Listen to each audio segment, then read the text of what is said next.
Hello friends. तो आज हम देखेंगे आइडियलिज्म का मीनिंग और definition, historical background, principles and more. Okay, ये बहुत इंपॉर्टेंट पार्ट है, तो ध्यान से सुनना। तो सबसे पहले आइडियलिज्म क्या होता है? आइडियलिज्म, जिसे हम कहते हैं आदर्शवाद, ये एक अप्रोच है इंटरनेशनल रिलेशंस में। और ये अप्रोच बेसिकली तीन चीज़ें पे फोकस करती है, और ये तीन चीज़ें हैं मॉरल वैल्यूज, एथिकल प्रिंसिपल्स और इंटरनेशनल कोऑपरेशन। और इन तीनों का पर्पस क्या है? एक पीसफुल वर्ल्ड ऑर्डर बनाना। तो सिंपल लैंग्वेज में समझो, अगर सारे देश मोरालिटी फॉलो करें, एथिक्स फॉलो करें और एक दूसरे के साथ कोऑपरेट करें, तो इस दुनिया में हम पीस एस्टैब्लिश कर सकते हैं। वॉर नहीं होगा, कन्फ्लिक्ट नहीं होगा। अब एक और इंपॉर्टेंट बात, आइडियलिज्म को दो और नामों से भी जाना जाता है, और ये दो नाम हैं लिबरलिज्म और यूटोपियनिज्म। अब ये दो नाम क्यों दिए गए, ये समझना बहुत जरूरी है। पहले बात करते हैं लिबरलिज्म। आइडियलिज्म को लिबरलिज्म इसीलिए कहा जाता है क्योंकि ये थियरी पीस में बिलीव करती है, वॉर में नहीं। ये कहती है कि कंट्रीज को फ्रीडम होनी चाहिए, कोऑपरेशन होना चाहिए, ह्यूमन राइट्स होने चाहिए। ये सब लिबरल आइडियाज हैं, इसलिए स्कॉलर्स ने इसको लिबरलिज्म का नाम दिया। अब बात करते हैं यूटोपियनिज्म।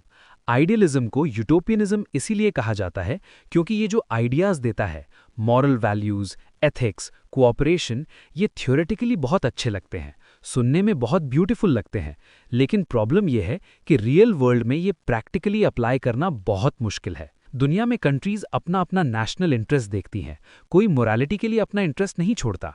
तो क्रिटिक्स कहते हैं ये तो एक यूटोपिया है, एक इमेजिनेशन है, एक सपना है जो रियल वर्ल्ड में पॉसिबल नहीं, इसलिए इसका नाम पड़ा यूटोपियनिज्म। तो सिंपल रिकैप करो, लिबरलिज्म इसलिए क्योंकि ये पीस और फ्रीडम में बिलीव करता है, और यूटोपियनिज्म इसलिए क्योंकि ये थ्योरेटिकली अच्छा है लेकिन प्रैक्टिकली वीक है। अब एक बहुत इंपॉर्टेंट थिंकर ने आइडियलिज्म को डिफाइन किया है, और उस थिंकर का नाम है एंड्रयू हेवुड। एंड्रयू हेवुड अपनी बुक ग्लोबल पॉलिटिक्स में कहते हैं कि आइडियलिज्म एक ऐसी अप्रोच है जो मॉरल वैल्यूज और आइडियल्स को इंपॉर्टेंस देती है, ना कि पावर को और ना ही नेशनल इंटरेस्ट को। देखो, यहाँ क्लियरली आइडियलिज्म बिल्कुल ऑपोजिट है रियलिज्म के। रियलिज्म कहता है पावर सबसे इंपॉर्टेंट है, और आइडियलिज्म कहता है नहीं, मोरालिटी सबसे इंपॉर्टेंट है। और ये एक इंपॉर्टेंट पॉइंट है, ध्यान से सुनो। आइडियलिज्म डायरेक्टली ओपोज करता है रियलिस्ट अजम्पशन को। रियलिस्ट्स कहते हैं कन्फ्लिक्ट इनएविटेबल है, वॉर तो होगा ही होगा, लेकिन आइडियलिज्म कहता है नहीं भाई, वॉर इनएविटेबल नहीं है। अगर हम सही तरीके से डिप्लोमेसी करें, कोऑपरेशन करें, तो कन्फ्लिक्ट अवॉइड हो सकता है, पीस पॉसिबल है। तो फ्रेंड्स, ये था आइडियलिज्म का मीनिंग और डेफिनेशन। समझ आया? बिल्कुल क्लियर है ना? चलो आगे बढ़ते हैं। तो फ्रेंड्स, अब हम देखेंगे आइडियलिज्म का हिस्टोरिकल बैकग्राउंड, मतलब ये थ्योरी आई कहाँ से, कब आई, क्यों आई, ये समझना बहुत जरूरी है। तो सबसे पहले ये समझो, आइडियलिज्म आई वर्ल्ड वॉर फर्स्ट के बाद, मतलब पोस्ट 1918 में। अब सोचो, वर्ल्ड वॉर फर्स्ट कितना डेवस्टेटिंग था। लाखों लोग मारे गए, करोड़ों रुपए की प्रॉपर्टी डिस्ट्रॉय हुई, पूरी दुनिया में एक बहुत बड़ा मॉरल लॉस हुआ, इंसानियत शर्मिंदा हो गई थी। और तब लोगों ने सोचा कि यार ये वॉर तो बहुत बुरी चीज है, कुछ तो करना पड़ेगा, कोई ऐसा सिस्टम बनाना पड़ेगा जिसमें वॉर हो ही ना। और इसी सोच से आइडियलिज्म का जन्म हुआ। अब एक बहुत इंपॉर्टेंट नेम आता है यहाँ, और वो नाम है Woodrow Wilson. Woodrow Wilson America के प्रेसिडेंट थे, और उन्होंने 1918 में एक बहुत फेमस डॉक्यूमेंट दिया जिसे कहते हैं 14 पॉइंट्स। ये 14 पॉइंट्स आइडियलिज्म का फाउंडेशन बन गया। इसमें उन्होंने कहा ओपन डिप्लोमेसी होनी चाहिए, डिसआर्मामेंट होना चाहिए, नेशनल सेल्फ डिटर्मिनेशन होना चाहिए। ये सब आइडियलिस्ट आइडियाज थे। तो विल्सन को हम आइडियलिज्म का सबसे बड़ा थिंकर मान सकते हैं। अब इन 14 पॉइंट्स का एक रिजल्ट आया, और वो रिजल्ट था लीग ऑफ नेशंस। 1920 में लीग ऑफ नेशंस एस्टैब्लिश हुआ, और ये आइडियलिज्म की पहली बड़ी प्रैक्टिकल एक्सप्रेशन थी। मतलब पहली बार दुनिया ने एक ऐसा इंटरनेशनल ऑर्गेनाइजेशन बनाया जिसका काम था कंट्रीज के बीच पीस मेंटेन करना, कॉन्फ्लिक्ट्स पीसफुली सॉल्व करना। ये एक बहुत बड़ा स्टेप था उस टाइम पे। अब देखते हैं आइडियलिज्म कितने टाइम तक डोमिनेंट रही।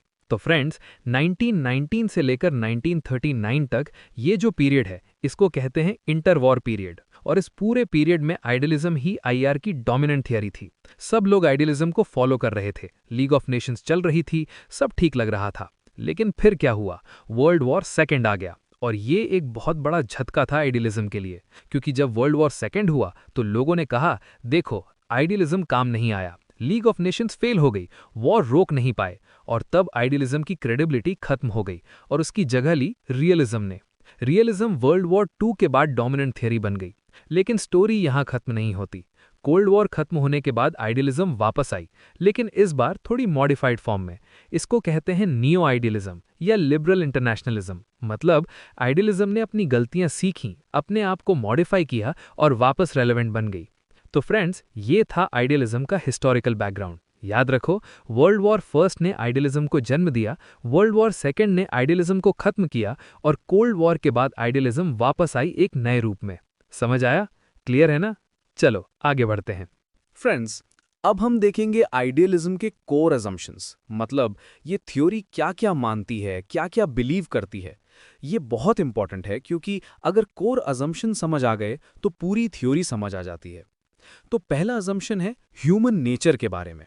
आइडियलिज्म कहता है कि ह्यूमन नेचर ऑप्टिमिस्टिक है, मतलब आइडियलिज्म बिलीव करता है कि इंसान बेसिकली अच्छा होता है, इंसान रैशनल होता है, कोऑपरेटिव होता है, इंसान में ये नेचुरल टेंडेंसी है कि वो दूसरों के साथ मिल के चलेगा। तो ये एक बहुत इंपॉर्टेंट अजम्पशन है। आइडियलिज्म की पूरी थ्योरी इसी पे टिकी है कि इंसान अच्छा है। अब दूसरा अजम्पशन, आइडियलिज्म कहता है कि स्टेट्स मतलब कंट्रीज वो सिर्फ अपना सेल्फ इंटरेस्ट नहीं देखती, कंट्रीज मॉरल प्रिंसिपल्स पे भी चल सकती हैं। अगर कोई कंट्री चाहे तो वो अपना नेशनल इंटरेस्ट छोड़ के भी मॉरल वैल्यूज के बेसिस पे डिसीजंस ले सकती हैं। ये आइडियलिज्म का एक और इम्पॉर्टेंट बिलीफ है। तीसरा अजम्पशन बहुत इंपॉर्टेंट है, वॉर इज नॉट इनएविटेबल, मतलब ये जरूरी नहीं कि वॉर हो ही हो। आइडियलिज्म कहता है कि कॉन्फ्लिक्ट्स को डिप्लोमेसी से सॉल्व किया जा सकता है, निगोसिएशन से सॉल्व किया जा सकता है। वॉर कोई नेचुरल चीज़ नहीं है, वॉर अवॉइड किया जा सकता है। ये डायरेक्टली रियलिज्म के ऑपोजिट है, जो कहता है वॉर तो होगा ही होगा। चौथा assumption, international institutions. Idealism believe करता है कि इंटरनेशनल इंस्टीट्यूशंस जैसे यूएन, डब्ल्यूटीओ, आईसीजे ये सब कंट्रीज के बिहेवियर को रेगुलेट कर सकती हैं। मतलब अगर स्ट्रॉन्ग इंटरनेशनल ऑर्गेनाइजेशंस हों तो कंट्रीज गलत काम करने से रुकती हैं। ये इंस्टीट्यूशंस एक तरह का ग्लोबल पुलिस का काम करती हैं। पांचवा assumption, reason and morality. Idealism कहता है कि कंट्रीज की फॉरेन पॉलिसी रीजन और मोरालिटी पे बेस्ड होनी चाहिए। मतलब जो भी डिसीजन लो वो लॉजिकल होना चाहिए, वो मॉरल होना चाहिए, सिर्फ पावर के बेसिस पे डिसीजंस नहीं लेने चाहिए। छठा अजम्पशन, इकोनॉमिक इंटरडिपेंडेंस। ये बहुत इंटरेस्टिंग पॉइंट है। आइडियलिज्म कहता है कि अगर कंट्रीज इकोनॉमिकली एक दूसरे पे डिपेंड करती हैं तो वॉर का चांस कम हो जाता है। सोचो, अगर इंडिया और पाकिस्तान एक दूसरे के साथ ट्रेड करते हैं, एक दूसरे की इकोनॉमी पे डिपेंड करते हैं, तो दोनों को वॉर करना कॉस्टली पड़ेगा। तो इकोनॉमिक इंटरडिपेंडेंस एक नेचुरल डेटरेंट है वॉर के लिए। और सातवां और last assumption, democracy promotes peace. ये बहुत फेमस थ्योरी है, इसको कहते हैं डेमोक्रेटिक पीस थ्योरी। इसका मतलब है जो कंट्रीज डेमोक्रेटिक हैं वो एक दूसरे से वॉर करने की प्रोबेबिलिटी बहुत कम होती है। क्यों? क्योंकि डेमोक्रेटिक गवर्नमेंट अपने सिटीजन्स के लिए अकाउंटेबल होती है और सिटीजन्स वॉर नहीं चाहते क्योंकि उन्हें पता है वॉर में उनके बेटे मारे जाते हैं, उनका पैसा बर्बाद होता है। तो डेमोक्रेसी एक तरह से पीस को प्रमोट करती है। तो फ्रेंड्स, ये थे आइडियलिज्म के 7 कोर अजम्पशंस। एक लाइन में याद करो, इंसान अच्छा है, वॉर जरूरी नहीं, इंस्टीट्यूशंस काम करती हैं और डेमोक्रेसी पीस लाती है। ये सब आइडियलिज्म का फाउंडेशन है। समझ आया? चलो आगे बढ़ते हैं। चलिए फ्रेंड्स, अब हम देखेंगे आइडियलिज्म के की प्रिंसिपल्स। मतलब ये थियरी प्रैक्टिकली क्या क्या कहती है, क्या क्या प्रिंसिपल्स फॉलो करती है। तो इस स्लाइड में हम 2 इंपॉर्टेंट प्रिंसिपल्स देखेंगे। पहला है मोरालिटी एंड एथिक्स और दूसरा है इंटरनेशनल लॉ एंड इंस्टीट्यूशंस। तो सबसे पहले बात करते हैं मोरालिटी एंड एथिक्स की। ये आइडियलिज्म का सबसे पहला और सबसे इंपॉर्टेंट प्रिंसिपल है। आइडियलिज्म कहता है कि किसी भी कंट्री की फॉरेन पॉलिसी मोरालिटी और एथिक्स पे बेस्ड होनी चाहिए। मतलब जब भी कोई कंट्री कोई डिसीजन लेती है, किसी देश के साथ ट्रीटी करनी है, किसी कॉन्फ्लिक्ट में क्या करना है, किसी इशू पे क्या पोजीशन लेनी है, ये सब डिसीजंस जस्टिस के बेसिस पे होने चाहिए, फेयरनेस के बेसिस पे होने चाहिए और ह्यूमन राइट्स के बेसिस पे होने चाहिए। अब सोचो, रियलिज्म क्या कहता है? रियलिज्म कहता है फॉरेन पॉलिसी में सिर्फ नेशनल इंटरेस्ट देखो, अपना फायदा देखो, मोरालिटी का कोई काम नहीं। लेकिन आइडियलिज्म बिल्कुल उल्टा कहता है। आइडियलिज्म कहता है नहीं, सिर्फ अपना इंटरेस्ट मत देखो, जो सही है वो करो, जो मॉरल है वो करो। इंटरनेशनल पॉलिटिक्स में भी वैल्यूज का प्लेस होना चाहिए। तो एक सिंपल एग्जांपल लो। मान लो एक पावरफुल कंट्री है और एक छोटा सा देश है। रियलिज्म कहता है पावरफुल कंट्री अपना फायदा देखो, छोटे देश को दबाओ अगर जरूरत हो। लेकिन आइडियलिज्म कहता है नहीं, ये गलत है। जस्टिस होना चाहिए, हर देश के साथ फेयर बिहेवियर होना चाहिए, मॉरल वैल्यूज गवर्न करनी चाहिए इंटरनेशनल पॉलिटिक्स को। अब आते हैं दूसरे प्रिंसिपल पे, इंटरनेशनल लॉ एंड इंस्टीट्यूशंस। ये भी आइडियलिज्म का एक बहुत इंपॉर्टेंट प्रिंसिपल है। आइडियलिज्म कहता है कि इंटरनेशनल लॉ होना जरूरी है, मतलब एक ऐसा कॉमन लॉ जो सारी कंट्रीज पे अप्लाई हो। जैसे हम अपने देश में लॉ फॉलो करते हैं, वैसे ही कंट्रीज को भी एक कॉमन इंटरनेशनल लॉ फॉलो करना चाहिए, और ये इंटरनेशनल लॉ कंट्रीज के बिहेवियर को रेगुलेट करेगा। अब सिर्फ लॉ से काम नहीं चलेगा, उसके साथ स्ट्रॉन्ग इंटरनेशनल इंस्टीट्यूशंस भी चाहिए, जैसे यूनाइटेड नेशंस, WTO, ICJ। ये सब इंस्टीट्यूशंस आइडियलिज्म की प्रैक्टिकल एक्सप्रेशन है। आइडियलिज्म कहता है ये इंस्टीट्यूशंस बहुत ज़रूरी हैं, क्योंकि ये कंट्रीज़ के बीच कॉन्फ्लिक्ट्स को पीसफुली सॉल्व करती हैं। अगर कोई कंट्री गलत काम करे तो ये इंस्टीट्यूशंस उसे रोक सकती हैं। तो फ्रेंड्स, इन दोनों प्रिंसिपल्स को एक साथ समझो। मोरालिटी एंड एथिक्स कहता है सही करो, मॉरल रहो, जस्टिस करो। और इंटरनेशनल लॉ एंड इंस्टीट्यूशंस कहता है एक सिस्टम बनाओ, एक स्ट्रक्चर बनाओ जिसमें ये मोरालिटी प्रैक्टिकली इंप्लीमेंट हो सके। दोनों एक दूसरे के कॉम्प्लीमेंट है। समझ आया? That's good. Now let's move to next principle. Okay friends. तीसरा प्रिंसिपल है ओपन डिप्लोमेसी और चौथा प्रिंसिपल है डिसआर्मामेंट। तो ध्यान से सुनना, ये दोनों बहुत इंटरेस्टिंग हैं। तो पहले बात करते हैं ओपन डिप्लोमेसी। ओपन डिप्लोमेसी, जिसे हम हिंदी में कहते हैं खुली कूटनीति। तो ये होता क्या है? आइडियलिज्म कहता है कि कंट्रीज के बीच जो भी नेगोशिएशंस हों, जो भी एग्रीमेंट्स हो, जो भी ट्रीटीज हों, वो सब ओपनली होने चाहिए, पब्लिकली होने चाहिए। कोई भी सीक्रेट ट्रीटी नहीं होनी चाहिए। मतलब पूरी दुनिया को पता होना चाहिए कि कौन सी कंट्री किसके साथ क्या अग्रीमेंट कर रही है। अब सोचो, सीक्रेट ट्रीटीज क्यों खतरनाक होती हैं? एक एग्जाम्पल लो। मान लो कंट्री ए और कंट्री बी ने सीक्रेटली एक मिलिट्री ट्रीटी कर ली। कंट्री सी को पता नहीं, तो कंट्री सी सोचेगा यार ये दोनों मिलके क्या कर रहे हैं, मुझसे कुछ छुपा रहे हैं जरूर। और इसी सोच से सस्पिशन पैदा होता है। और जब सस्पिशन होगा तो टेंशन होगा, और जब टेंशन होगा तो कॉन्फ्लिक्ट होगा। तो आइडियलिज्म कहता है सीक्रेसी ब्रीड्स सस्पिशन। सीक्रेसी से ही प्रॉब्लम्स पैदा होती हैं। तो सोल्यूशन क्या है? ट्रांसपेरेंसी। अगर सारी कंट्रीज ओपनली डिप्लोमेसी करें, सबको पता हो कि क्या हो रहा है, तो ट्रस्ट बिल्ड होगा, और जब ट्रस्ट होगा तो पीस होगा। इसलिए आइडियलिज्म ओपन डिप्लोमेसी पे इतना जोर देता है। अब आते हैं चौथे प्रिंसिपल पे, डिसआर्मामेंट। डिसआर्मामेंट, जिसे हिंदी में कहते हैं निशस्त्रीकरण, मतलब वेपन्स कम करना। आइडियलिज्म कहता है कि कंट्रीज को सिर्फ उतने ही वेपन्स रखने चाहिए जितने उनकी सेल्फ डिफेंस के लिए जरूरी हैं, इससे ज्यादा नहीं। अब यहाँ एक बहुत इंपॉर्टेंट कॉन्सेप्ट है, आर्म्स रेस। आर्म्स रेस क्या होता है? मान लो इंडिया ने 100 मिसाइल्स बनाए, तो पाकिस्तान सोचेगा यार इंडिया के पास 100 मिसाइल्स है, हमें 150 बनाने चाहिए। फिर इंडिया सोचेगा पाकिस्तान के पास 150 हो गए, हमें 200 बनाने चाहिए। और ये साइकिल चलती रहती है। दोनों देश ज्यादा से ज्यादा वेपन्स बनाते जाते हैं। इसको कहते हैं आर्म्स रेस। और ये आर्म्स रेस क्या क्रिएट करता है? इनसिक्योरिटी। जब एक कंट्री देखती है कि दूसरी कंट्री के पास बहुत सारे वेपन्स हैं, तो डर लगता है, और इसी डर से कॉन्फ्लिक्ट होता है, और कॉन्फ्लिक्ट से वॉर होता है। तो आइडियलिज्म कहता है आर्म्स रेस एक बहुत डेंजरस चीज है, इसको रोकना जरूरी है। तो सोल्यूशन क्या है? डिसआर्मामेंट। अगर सारी कंट्रीज अपने वेपन्स कम कर लें, सिर्फ डिफेंसिव नीड्स के लिए वेपन्स रखें, तो किसी को किसी से डर नहीं लगेगा, टेंशन नहीं होगा, और अगर टेंशन नहीं होगा तो वॉर भी नहीं होगा। तो फ्रेंड्स, इन दोनों प्रिंसिपल्स को याद करो।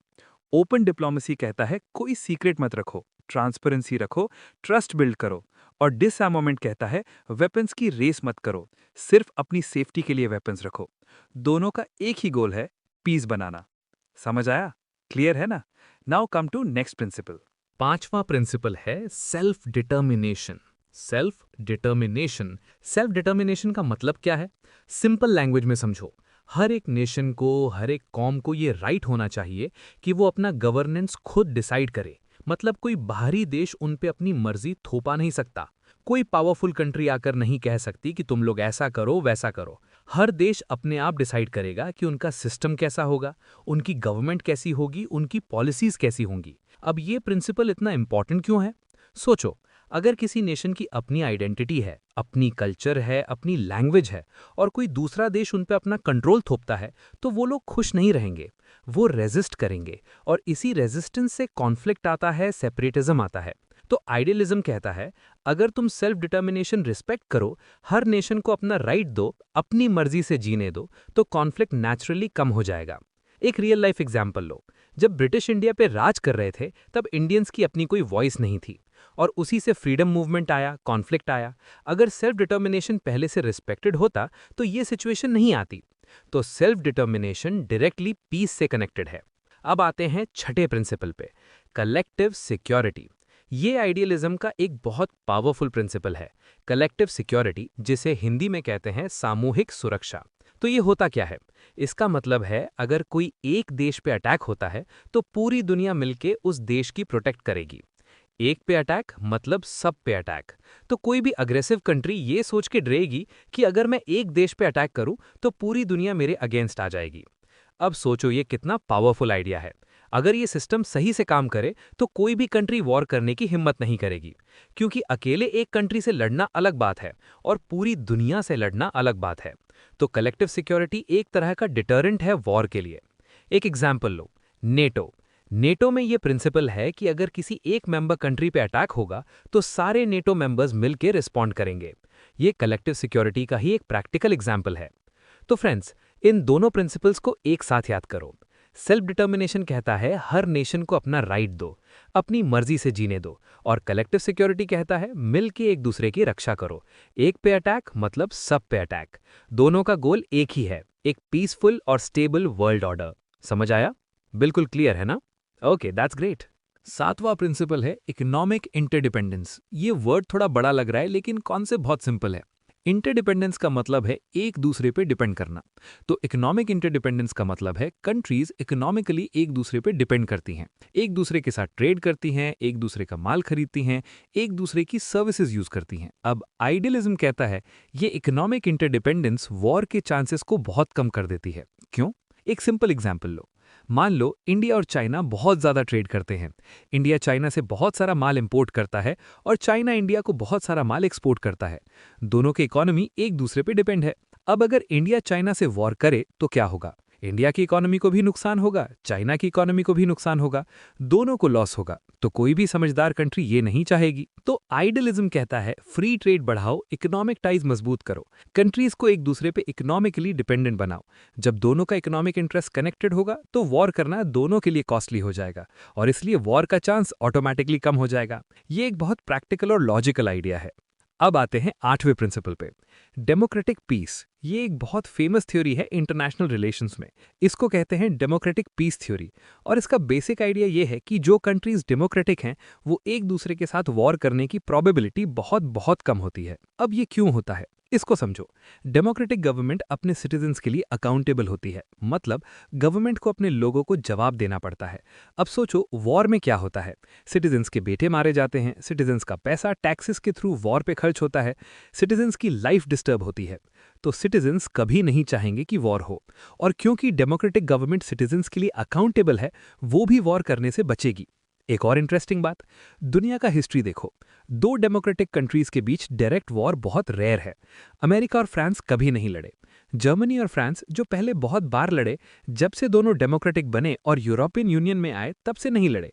तो डेमोक्रेटिक पीस थ्योरी प्रैक्टिकली भी सही साबित होती है। इसलिए आइडियलिज्म कहता है डेमोक्रेसी फैलाओ। जितनी ज्यादा कंट्रीज में डेमोक्रेसी होगी उतना ज्यादा ग्लोबल पीस होगा। डेमोक्रेसी स्प्रेड करना मतलब पीस स्प्रेड करना। तो फ्रेंड्स, इन दोनों प्रिंसिपल्स को याद करो।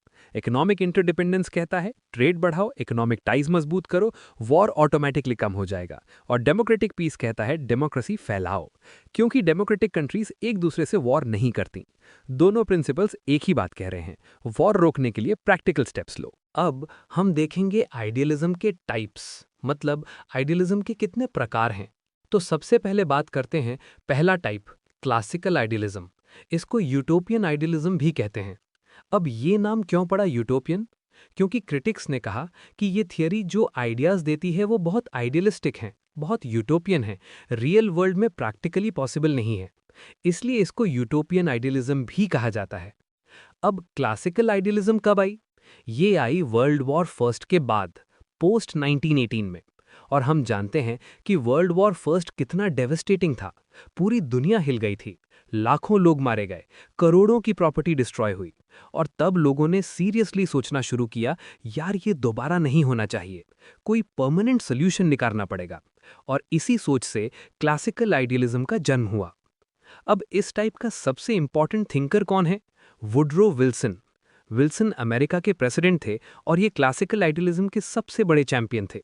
इन्होंने 1918 में अपने फेमस 14 पॉइंट्स दिए जो क्लासिकल आइडियलिज्म का फाउंडेशन बन गए। विल्सन ने कहा कि दुनिया में पीस पॉसिबल है, लेकिन उसके लिए स्पेसिफिक स्टेप्स लेने पड़ेंगे। अब क्लासिकल आइडियलिज्म के प्रोमिनेंट आइडियाज क्या हैं? पहला, international law is essential for piece. मतलब सिर्फ कंट्रीज पे ट्रस्ट करना काफी नहीं है, एक प्रॉपर लीगल फ्रेमवर्क होना चाहिए जो सारी कंट्रीज को बाइंड करे। जैसे एक देश में लॉ होता है जो सिटीजन्स को कंट्रोल करता है, वैसे ही इंटरनेशनली भी एक कॉमन लॉ होना चाहिए। दूसरा, war can be avoided with diplomacy and moral ethics. Classical idealism clearly कहता है कि वॉर कोई नेचुरल या इनएविटेबल चीज नहीं है। अगर कंट्री सीरियसली डिप्लोमेसी करें, बात करें, नेगोशिएट करें और मॉरल एथिक्स फॉलो करें तो कॉन्फ्लिक्ट्स पीसफुली सॉल्व हो सकते हैं, वॉर की जरूरत ही नहीं पड़ेगी। तीसरा, foreign policy should include moral and ethical values. ये बहुत इंपॉर्टेंट पॉइंट है। क्लासिकल आइडियलिज्म कहता है कि किसी भी कंट्री की फॉरेन पॉलिसी में सिर्फ नेशनल इंटरेस्ट नहीं होना चाहिए, उसमें मॉरलिटी भी होनी चाहिए, एथिक्स भी होने चाहिए। जो सही है वो करो, सिर्फ जो फायदेमंद है वो मत करो। और चौथा, collective security is the key for maintaining peace. अगर सारी कंट्रीज मिलके एक दूसरे की प्रोटेक्ट करें, एक पे अटैक मतलब सब पे अटैक वाला प्रिंसिपल फॉलो करें, तो कोई भी अग्रेसिव कंट्री वॉर करने की हिम्मत नहीं करेगी। ये क्लासिकल आइडियलिज्म का कोर सिक्योरिटी आइडिया है। अब आते हैं दूसरे टाइप पे, लिबरल आइडियलिज्म। ये क्लासिकल आइडियलिज्म से थोड़ा आगे का स्टेप है। लिबरल आइडियलिज्म पहले से एस्टैब्लिश्ड लिबरल आइडियाज को इंटरनेशनल रिलेशंस में अप्लाई करता है। लिबरल आइडियलिज्म क्या बिलीव करता है? ये बिलीव करता है कि लिबरल डेमोक्रेटिक स्टेट्स और फ्री ट्रेड पीस के लिए बहुत जरूरी हैं। मतलब जो कंट्रीज डेमोक्रेटिक हैं, जो कंट्रीज अपनी इकोनॉमीज ओपन रखती हैं, फ्री ट्रेड करने देती हैं, वो कंट्रीज ज्यादा पीसफुल होती हैं। एक इंपॉर्टेंट आइडिया है, इकोनॉमिक कोडिपेंडेंस एनकरेजेस पीस। मतलब अगर कंट्रीज इकोनॉमिकली एक दूसरे पे डिपेंड करती हैं, ट्रेड करती हैं, तो उन्हें वॉर करना कॉस्टली पड़ेगा और इसलिए वो वॉर अवॉइड करेंगी और कोऑपरेशन प्रेफर करेंगी। ये आइडिया नॉर्मन एंगल ने अपनी बुक द ग्रेट इल्यूजन में भी एक्सप्लेन किया था। और लिबरल आइडियाज़म कहता है कि इंटरनेशनल ऑर्गेनाइजेशंस कॉन्फ्लिक्ट रिजॉल्व करने के लिए रिस्पॉन्सिबल हैं। मतलब यूएन जैसी ऑर्गेनाइजेशंस का काम है कि कंट्रीज के बीच डिस्प्यूट्स पीसफुली सॉल्व करवाएं। अब लिबरल आइडियलिज्म के प्रोमिनेंट आइडियाज क्या हैं? पहला, लिबरल डेमोक्रेसी। जो कंट्रीज डेमोक्रेटिक हैं वो ज्यादा पीसफुल होती हैं, एक दूसरे से वॉर करने की प्रोबेबिलिटी कम होती है। दूसरा, economic codependence. Economically connected countries war avoid करती हैं। तीसरा, ह्यूमन राइट्स। हर इंसान के बेसिक राइट्स प्रोटेक्टेड होने चाहिए, ये एक यूनिवर्सल वैल्यू है। और चौथा, इंटरनेशनल पीस। ये सब मिलके अल्टीमेटली एक पीसफुल इंटरनेशनल ऑर्डर क्रिएट करते हैं। अब आते हैं तीसरे टाइप पे, नॉन लिबरल आइडियलिज्म। इसको आइडियलिस्ट इन स्पिरिट भी कहते हैं और इसका दूसरा नाम है नियो लिबरल इंस्टीट्यूशनलिज्म। ये नाम सुन के थोड़ा कंफ्यूज मत होना, ये एक्चुअली बहुत इंटरेस्टिंग थियरी है। अब ये थियरी क्या कहती है? ये कहती है कि इंटरनेशनल सिस्टम में अनाकी है, मतलब कोई सेंट्रल अथॉरिटी नहीं है जो सारी कंट्रीज को कंट्रोल करे। तो इस पॉइंट पे ये रियलिज्म से अग्री करती है, लेकिन यहाँ ट्विस्ट आता है। नॉन लिबरल आइडियलिज्म कहता है कि इस एनाकी के बावजूद भी कंट्रीज एक दूसरे के साथ कोऑपरेट कर सकती हैं और ये कोऑपरेशन म्यूचुअली बेनिफिशियल होता है। मतलब दोनों कंट्रीज को फायदा होता है कोऑपरेशन से। तो ये थियरी ना पूरी तरह रियलिस्ट है, ना पूरी तरह आइडियलिस्ट है, ये बीच का रास्ता है, इसलिए इसको नॉन लिबरल कहते हैं। ये क्लासिकल लिबरलिज्म के सारे अजम्पशंस एक्सेप्ट नहीं करता, लेकिन स्पिरिट में ये आइडियलिस्ट है क्योंकि ये कोऑपरेशन और पीस में बिलीव करता है। अब इस थियरी के की थिंकर्स कौन हैं? और ये दो बहुत इंपॉर्टेंट नाम हैं, जोसेफ नाय और रॉबर्ट केहोइन। ये दोनों स्कॉलर्स ने मिलकर ये थियरी डेवलप की। इन्होंने एक्सप्लेन किया कि एनाकी के बाद भी कोऑपरेशन क्यों होता है और कैसे होता है। इनकी फेमस बुक है पावर एंड इंटरडिपेंडेंस। अब नॉन लिबरल आइडियलिज्म के प्रोमिनेंट आइडियाज क्या हैं? पहला, इकोनॉमिक लिबरलाइजेशन। कंट्रीज को अपनी इकोनॉमीज ओपन करनी चाहिए, ट्रेड बैरियर्स हटाने चाहिए। जब इकोनॉमीज ओपन होंगी तो ट्रेड बढ़ेगा, और जब ट्रेड बढ़ेगा तब कोऑपरेशन बढ़ेगा। दूसरा, institutional frameworks. Strong international institutions बनाना ज़रूरी है। ये इंस्टीट्यूशंस कंट्रीज के बीच कोऑपरेशन को फैसिलिटेट करती हैं, डिस्प्यूट सॉल्व करती हैं और एक स्टेबल इंटरनेशनल एनवायरनमेंट क्रिएट करती हैं। और तीसरा, फ्री मार्केट कंपटीशन। जब कंट्रीज फ्रीली ट्रेड करेंगी और compete करेंगी तब सबका इकोनॉमिक इंटरेस्ट कनेक्टेड हो जाएगा, और जब इकोनॉमिक इंटरेस्ट कनेक्टेड होगा तब वॉर का चांस ऑटोमेटिकली कम हो जाएगा। तो दोस्तों, 3 टाइप्स को एक साथ कंपेयर करो। क्लासिकल आइडियलिज्म कहता है moral foreign policy, international law और कलेक्टिव सिक्योरिटी से पीस पॉसिबल है। लिबरल आइडियलिज्म कहता है डेमोक्रेसी, फ्री ट्रेड और ह्यूमन राइट्स से पीस पॉसिबल है। और नॉन लिबरल आइडियलिज्म कहता है हाँ, एनार्की है, लेकिन इंस्टीट्यूशंस और इकोनॉमिक इंटरडिपेंडेंस के थ्रू कोऑपरेशन पॉसिबल है और पीस पॉसिबल है। फ्रेंड्स, अब हम देखेंगे कैंटियन आइडियलिज्म। ये थ्योरी आई जर्मन फिलोसोफर इमैनुअल कांट की ट्रांसेंडेंटल आइडियलिज्म से। कांट पहले एक फिलोसोफर थे, उन्होंने फिलॉसफी में आइडियलिज्म की बात की और बाद में उनके आइडियाज इंटरनेशनल रिलेशंस में अप्लाई हुए। कांट क्या बिलीव करते थे? कांट कहते थे कि पीस अचीव करना पॉसिबल है, लेकिन उसके लिए 3 चीज़ें ज़रूरी हैं।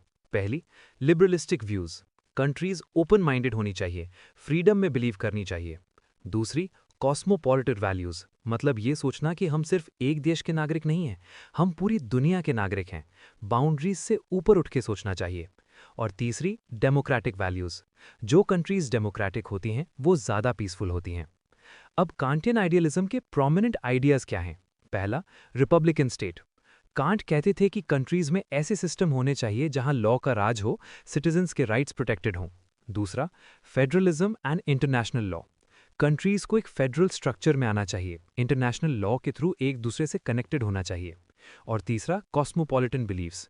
पूरी ह्यूमैनिटी एक है, नेशनल बाउंड्रीज से ऊपर सोचना चाहिए।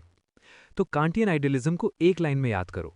इमैनुअल कांट इसका फाउंडर है और ये कहता है कि लिबरल, कॉस्मोपॉलिटन और डेमोक्रेटिक वैल्यू से परमानेंट पीस पॉसिबल है। अब आते हैं कंस्ट्रक्टिविस्ट आइडियलिज्म पे। ये सबसे इंटरेस्टिंग टाइप है। ये डायरेक्टली चैलेंज करता है उस आइडिया को जो कहता है कि इंटरनेशनल पॉलिटिक्स सिर्फ मटीरियल पावर से चलती है। कंस्ट्रक्टिविस्ट आइडियलिज्म क्या कहता है? ये कहता है कि इंटरनेशनल पॉलिटिक्स को शेप करते हैं आइडियाज़, बिलीव्स और सोशल इंटरैक्शंस। मतलब सिर्फ ये मत देखो कि किसके पास कितनी आर्मी है, कितने न्यूक्लियर वेपन्स हैं, बल्कि ये देखो कि कंट्रीज़ एक दूसरे के बारे में क्या सोचती हैं, क्या बिलीव करती हैं, कैसे इंटरैक्ट करती हैं। ये सब मिलके इंटरनेशनल पॉलिटिक्स को शेप करते हैं। अब इस थ्योरी का की थिंकर कौन है? Alexander went. वेंट ने एक बहुत फेमस बात कही, state behaviour depends on social reality. एक सिंपल एग्जाम्पल लो, अगर इंडिया और पाकिस्तान एक दूसरे को एनिमी मानते हैं तो वो एनिमी की तरह बिहेव करेंगे, लेकिन अगर दोनों एक दूसरे को पार्टनर माने तो वो पार्टनर की तरह बिहेव करेंगे। तो जो हम बिलीव करते हैं वो एक्चुअल बिहेवियर शेप करता है। अब कंस्ट्रक्टिविस्ट आइडियलिज्म के प्रोमिनेंट आइडियाज़ क्या हैं?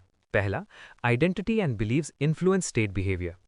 किसी भी कंट्री की आइडेंटिटी और बिलीव्स डायरेक्टली उसके बिहेवियर को इन्फ्लुएंस करती हैं। दूसरा, international politics can be changed through ideas. ये बहुत पावरफुल आइडिया है। अगर कंट्रीज अपनी सोच बदलें, अपने बिलीव्स बदलें, तो इंटरनेशनल पॉलिटिक्स भी बदल सकती है। पीस पॉसिबल है, बस सही अप्रोच चाहिए। और तीसरा, नॉर्म्स कैन इन्फ्लुएंस कोऑपरेशन।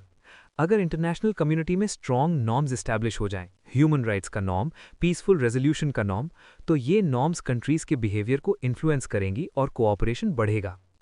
तो फ्रेंड्स, इन दोनों टाइप्स को याद करो। कांटियन आइडियलिज्म कहता है लिबरल, कॉस्मोपॉलिटन और डेमोक्रेटिक वैल्यूज से पीस पॉसिबल है, और कंस्ट्रक्टिविस्ट आइडियलिज्म कहता है इंटरनेशनल पॉलिटिक्स सिर्फ पावर से नहीं बल्कि आइडियाज और बिलीव से शेप होती है। दोनों का मैसेज एक ही है, पीस पॉसिबल है, बस सही अप्रोच चाहिए। फ्रेंड्स, अब हम देखेंगे आइडियलिज्म के मेजर थिंकर्स। ये बहुत इंपॉर्टेंट सेक्शन है एग्जाम के लिए। तो हर थिंकर का नाम, वो किस लिए फेमस है और उनकी फेमस वर्क, ये 3 चीज़ें ज़रूर याद रखो। तो सबसे पहले इमैनुअल कांट। कांट 3 चीज़ों के लिए फेमस है, परपेचुअल पीस, कॉस्मोपॉलिटन लॉ और डेमोक्रेटिक पीस थ्योरी। इनकी फेमस बुक है perpetual peace, a philosophical sketch 1795। इसमें कांट ने स्टेप बाय स्टेप एक्सप्लेन किया कि परमानेंट वर्ल्ड पीस कैसे पॉसिबल है। ये बुक आज भी IR में पढ़ाई जाती है। दूसरे थिंकर वुड्रो विल्सन। विल्सन दो चीजों के लिए फेमस है, 14 पॉइंट्स प्रोग्राम और लीग ऑफ नेशंस प्रपोजल। इनकी फेमस वर्क है 14 points address to US Congress, जनवरी 8, 1918। विल्सन ने ही प्रैक्टिकली आइडियलिज्म को इंप्लीमेंट करने की कोशिश की। कांट ने थ्योरी दी, विल्सन ने उस थ्योरी को रियल वर्ल्ड में अप्लाई किया। तीसरे थिंकर नॉर्मन एंगल। एंगल इस बात के लिए फेमस हैं कि वॉर इरैशनल है। उनका मेन आइडिया था कि इकोनॉमिक इंटरडिपेंडेंस इतनी ज्यादा हो गई है कि वॉर करना किसी के लिए भी बेनिफिशियल नहीं है, सिर्फ लॉस होगा। इनकी फेमस बुक है द ग्रेट इल्यूजन, 1910। चौथे थिंकर जेरेमी बेंथम। बेंथम डिसआर्मामेंट और इंटरनेशनल ऑर्गेनाइजेशन के लिए फेमस हैं। इन्होंने बहुत पहले ही बोल दिया था कि कंट्रीज को वेपन्स कम करने चाहिए और एक इंटरनेशनल ऑर्गेनाइजेशन बनाना चाहिए। इनकी फेमस वर्क है plan for universal and perpetual peace, 1789। पांचवें thinker David Mitrany. Mitrany functionalism के लिए फेमस हैं। उनका आइडिया था कि कंट्रीज पहले छोटे छोटे टेक्निकल एरियाज में कोऑपरेट करें, हेल्थ, एग्रीकल्चर, ट्रेड, और धीरे धीरे ये कोऑपरेशन बढ़ते बढ़ते ब्रॉडर पीस क्रिएट कर देगा। इनकी फेमस बुक है अ वर्किंग पीस सिस्टम, 1943। छठे थिंकर अर्नस्ट हास। हास नियो फंक्शनलिज्म और स्पिल ओवर इफेक्ट के लिए फेमस हैं। उनका आइडिया था कि अगर कंट्रीज एक एरिया में कोऑपरेट करती हैं तो ये कोऑपरेशन ऑटोमेटिकली दूसरे एरियाज में भी फैल जाती है। यूरोपियन यूनियन इसका सबसे बड़ा एग्जाम्पल है। इनकी फेमस बुक है द यूनाइटिंग ऑफ यूरोप, 1958। सातवें thinker Karl Deutsch. Deutsch security community और शेयर्ड आइडेंटिटी के लिए फेमस हैं। उनका आइडिया था कि अगर कंट्रीज इतनी क्लोजली कनेक्टेड हो जाएं, शेयर्ड आइडेंटिटी डेवलप कर लें, तो वॉर प्रैक्टिकली इम्पॉसिबल हो जाता है। इनकी फेमस बुक है सिक्योरिटी कम्युनिटी, 1957। आठवें thinker Leonard Woolf. Woolf anti imperialism के सपोर्टर थे और लीग ऑफ नेशंस एस्टैब्लिश करने में इन्होंने इंपॉर्टेंट रोल प्ले किया। इनकी फेमस बुक है इंटरनेशनल गवर्नमेंट, 1916। नौवें thinker David held. Held cosmopolitan model of democracy और ग्लोबल गवर्नेंस के लिए फेमस हैं। उनका आइडिया था कि सिर्फ नेशनल लेवल पे डेमोक्रेसी काफी नहीं, ग्लोबल लेवल पे भी डेमोक्रेटिक गवर्नेंस होना चाहिए। इनकी फेमस बुक है मॉडल्स ऑफ डेमोक्रेसी। 10वें thinker J A. Hobson. Hobson imperialism की क्रिटिक के लिए फेमस हैं।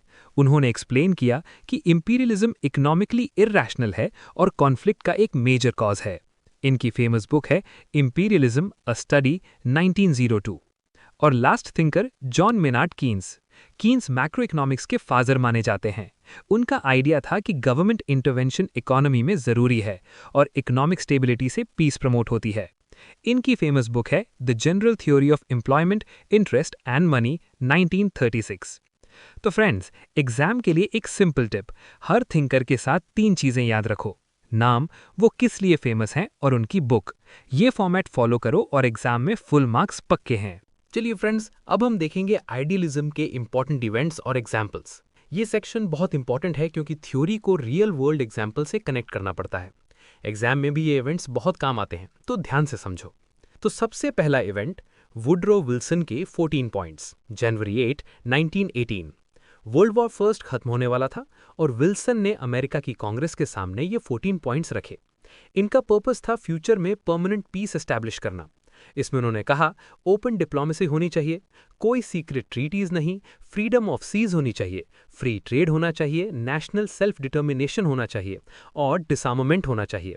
और सबसे इंपॉर्टेंट 14वां पॉइंट था लीग ऑफ नेशंस बनाना। ये 14 पॉइंट्स आइडियलिज्म का सबसे पहला और सबसे इंपॉर्टेंट प्रैक्टिकल डॉक्यूमेंट है। इसके बाद ही आइडियलिज्म एक रियल पॉलिटिकल फोर्स बन गई। दूसरा इवेंट लीग ऑफ नेशंस, जनवरी 10, 1920। ये विल्सन के 14 पॉइंट से डायरेक्टली इंस्पायर्ड था और 1919 की पेरिस पीस कॉन्फ्रेंस में एस्टैब्लिश करने का डिसीजन लिया गया। इसका मेन एम था ग्लोबल पीस मेंटेन करना, डिप्लोमेसी के थ्रू कॉन्फ्लिक्ट सॉल्व करना और कलेक्टिव सिक्योरिटी एंश्योर करना। ये आइडियलिज्म की पहली बड़ी इंस्टीट्यूशनल एक्सप्रेशन थी। लेकिन friends, league of Nations fail हो गई। क्यों? क्योंकि वर्ल्ड वॉर सेकेंड रोक नहीं पाई, और एक और बहुत इंपॉर्टेंट रीजन, अमेरिका खुद लीग में ज्वाइन हुआ नहीं। जिस विल्सन ने लीग का आइडिया दिया, उसी के देश ने ज्वाइन करने से मना कर दिया। इससे लीग बहुत वीक हो गई और अल्टीमेटली 1945 में लीग की जगह यूनाइटेड नेशंस ने ले ली।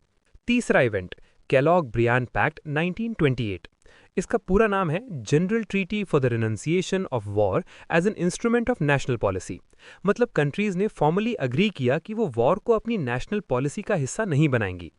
ये pact French foreign minister Aristide Briand और American secretary of state Frank Kellogg ने मिलकर बनाया। बहुत सारी कंट्रीज ने इसमें साइन किया। आइडियलिज्म की हिस्ट्री में ये एक माइलस्टोन माना जाता है, लेकिन इसका एक बहुत बड़ा लिमिटेशन था। कोई एनफोर्समेंट मैकेनिज्म नहीं था।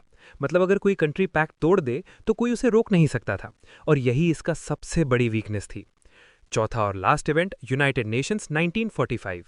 लीग ऑफ नेशंस फेल होने के बाद वर्ल्ड वॉर सेकंड खत्म होने पे यूनाइटेड नेशंस एस्टैब्लिश हुआ।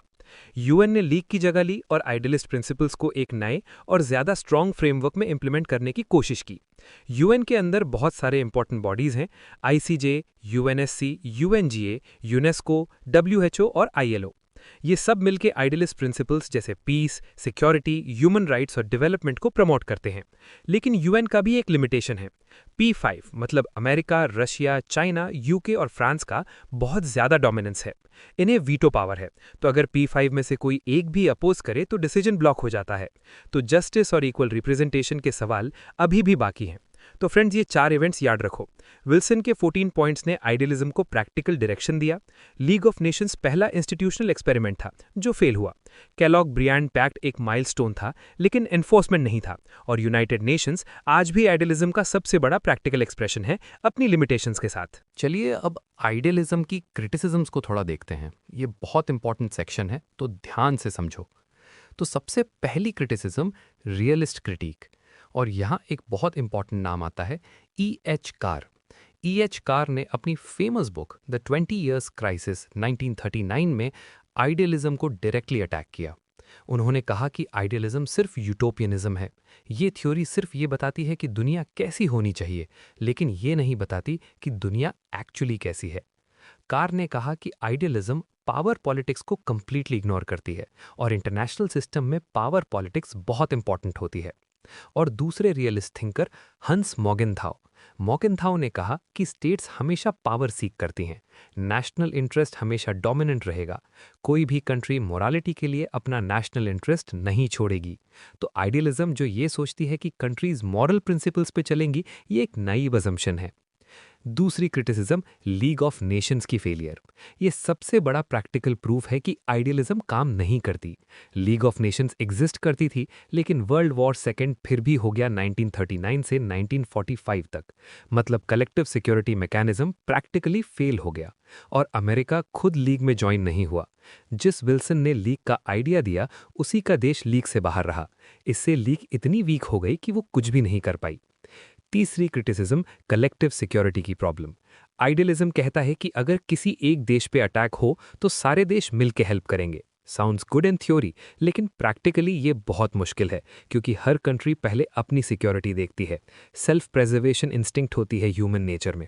और एक और problem, collective security decisions major powers पे डिपेंड करती हैं। छोटे और वीक कंट्रीज की कोई रियल वॉइस नहीं होती, तो ये सिस्टम एक्चुअली फेयर नहीं है। चौथी क्रिटिसिज्म, आइडियलिज्म ह्यूमन नेचर को अंडर एस्टिमेट करती है। आइडियलिज्म का पहला अजम्पशन ही ये है कि इंसान बेसिकली अच्छा होता है, रैशनल होता है, कोऑपरेटिव होता है। लेकिन क्रिटिक्स कहते हैं ये सोच गलत है। ह्यूमन नेचर में सिर्फ अच्छाई नहीं होती, फियर भी है, ईगो भी है, एम्बिशन भी है। और जब तक ये नेचर रहेगा तब तक इनसिक्योरिटी रहेगी, और जब इनसिक्योरिटी रहेगी तब तक कंट्रीज अपने आप को आर्म करती रहेंगी। पांचवी क्रिटिसिज्म, यूटोपियनिज्म और नाइविटी। आइडियलिज्म जो प्रपोज करता है moral foreign policy, open diplomacy, डिसआर्मामेंट, collective security, ये सब थ्योरेटिकली बहुत अच्छे लगते हैं, लेकिन रियल वर्ल्ड में अप्लाई करना बहुत मुश्किल है। रियल वर्ल्ड एग्जाम्पल्स देखो, cold war, Russia Ukraine war, Israel Palestine conflict, ये सब प्रूव करते हैं कि आइडियलिस्ट अजम्पशंस रियल वर्ल्ड में काम नहीं करती। आइडियलिज्म सिर्फ ये बताता है कि दुनिया कैसी होनी चाहिए, जो है उससे डील नहीं करता। छठी क्रिटिसिज्म, सेल्फ डिटर्मिनेशन का पैराडॉक्स। आइडियलिज्म कहता है कि हर नेशन को सेल्फ डिटर्मिनेशन का राइट होना चाहिए। सुनने में बहुत अच्छा लगता है, लेकिन इसका एक इंटरेस्टिंग पैराडॉक्स है। अगर हर ग्रुप सेल्फ डिटर्मिनेशन मांगे तो दुनिया में फ्रैगमेंटेशन हो जाएगी। हर छोटी कम्युनिटी अपना अलग देश मांगने लगेगी, और ये एक्चुअली कॉन्फ्लिक्ट और सेपरेटिज्म को और बढ़ा देगा। तो जो प्रिंसिपल पीस के लिए था, वो उल्टा कॉन्फ्लिक्ट का रीजन बन सकता है। सातवीं क्रिटिसिज्म, पावरफुल नेशंस का डोमिनेंस। आइडियलिज्म कहता है कि इंटरनेशनल इंस्टीट्यूशंस न्यूट्रल होती हैं, सबके लिए इक्वल होती हैं, लेकिन रियलिटी ये है कि यूएन, आईएमएफ, डब्ल्यूटीओ ये सब ग्रेट पावर्स डोमिनेट करती हैं। यूएन सिक्योरिटी काउंसिल में P5 को वीटो पावर है, मतलब अगर अमेरिका चाहता है तो कोई भी रेजोल्यूशन ब्लॉक कर सकता है। आईएमएफ और वर्ल्ड बैंक डेवलपिंग कंट्रीज की जेन्युइन हेल्प करने के बजाय वेस्टर्न इंटरेस्ट सर्व करते हैं। तो आइडियलिज्म ने जो प्रॉमिस किया था कि international organisations neutral global governance provide करेंगी, वो प्रॉमिस आज भी पूरा नहीं हुआ। तो फ्रेंड्स, इन 8 क्रिटिसिज्म्स को याद रखो। रियलिस्ट्स कहते हैं आइडियलिज्म पावर पॉलिटिक्स इग्नोर करती है, league of Nations practically fail हो गई, कलेक्टिव सिक्योरिटी वर्क नहीं करती, ह्यूमन नेचर ऑप्टिमिस्टिक नहीं है, रियल वर्ल्ड में आइडियलिज्म अप्लाई नहीं होती, सेल्फ डिटर्मिनेशन पैराडॉक्स क्रिएट करता है, इंस्टीट्यूशंस पावरफुल कंट्रीज डोमिनेट करती हैं और इंटरनेशनल ऑर्गेनाइजेशंस वॉर्स रोकने में फेल रही हैं। चलिए फ्रेंड्स, अब हम देखेंगे हमारा लास्ट टॉपिक, नियो आइडियलिज्म। ये आइडियलिज्म का एक मॉडिफाइड और अपडेटेड वर्जन है, और ये तब आया जब क्लासिकल आइडियलिज्म की लिमिटेशंस क्लियरली सामने आ गई थी। तो नियो आइडियलिज्म क्या कहता है? ये कहता है कि हाँ, क्लासिकल आइडियलिज्म में कुछ प्रॉब्लम्स थी, कुछ लिमिटेशंस थी, लेकिन इसका मतलब ये नहीं कि आइडियलिज्म का पूरा आइडिया रॉन्ग था, बल्कि हमें आइडियलिज्म को अपडेट करना होगा, मॉडिफाई करना होगा और उसे आज की दुनिया के लिए रेलेवेंट बनाना होगा। इस थियोरी के की थिंकर्स हैं डेविड हेल्ट और रिचर्ड फॉल्क। डेविड हेल्ट ने कॉस्मोपॉलिटन मॉडल ऑफ डेमोक्रेसी का आइडिया दिया। उन्होंने कहा कि सिर्फ नेशनल लेवल पे डेमोक्रेसी काफी नहीं है, ग्लोबल लेवल पे भी डेमोक्रेटिक गवर्नेंस होना चाहिए। एक ऐसा सिस्टम होना चाहिए जहां ऑर्डिनरी सिटीजन्स की भी ग्लोबल डिसीजंस में वॉइस हो। रिचर्ड फॉल्क ने बॉटम अप अप्रोच की बात की, मतलब चेंज सिर्फ ऊपर से नहीं आएगा, गवर्नमेंट से, पावरफुल कंट्रीज से। चेंज नीचे से आएगा, ग्लोबल सिविल सोसाइटी से, कॉमन पीपल से, एनजीओ से, सोशल मूवमेंट से। जब ऑर्डिनरी लोग मिलकर प्रेशर बनाएंगे तब रियल चेंज होगा।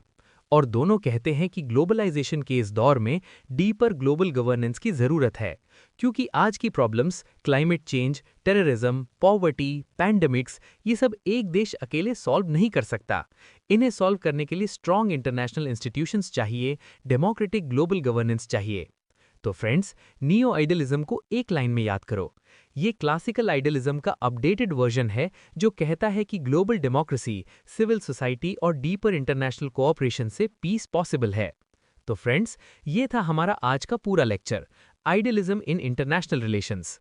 अगर ये वीडियो आपको हेल्पफुल लगी तो प्लीज़ लाइक करो, शेयर करो और हमारे चैनल को सब्सक्राइब करो। यूपीरी पे आपको पॉलिटिकल साइंस के सबसे बेस्ट लेक्चर्स मिलेंगे, बिल्कुल फ्री में, सिंपल और इजी लैंग्वेज में। और फ्रेंड्स, एक और इम्पॉर्टेंट बात, हमारा टेलीग्राम ग्रुप ज्वाइन करो। टेलीग्राम पे हम फ्री PDF नोट्स प्रोवाइड करते हैं। तो अगर आप नोट्स चाहते हो इस टॉपिक के या किसी भी दूसरे टॉपिक के, तो अभी ज्वाइन करो हमारा टेलीग्राम ग्रुप, लिंक डिस्क्रिप्शन में दिया गया है। मिलते हैं नेक्स्ट वीडियो में एक और इम्पॉर्टेंट टॉपिक के साथ। तब तक कीप स्टडीइंग, कीप ग्रोइंग। जय हिंद।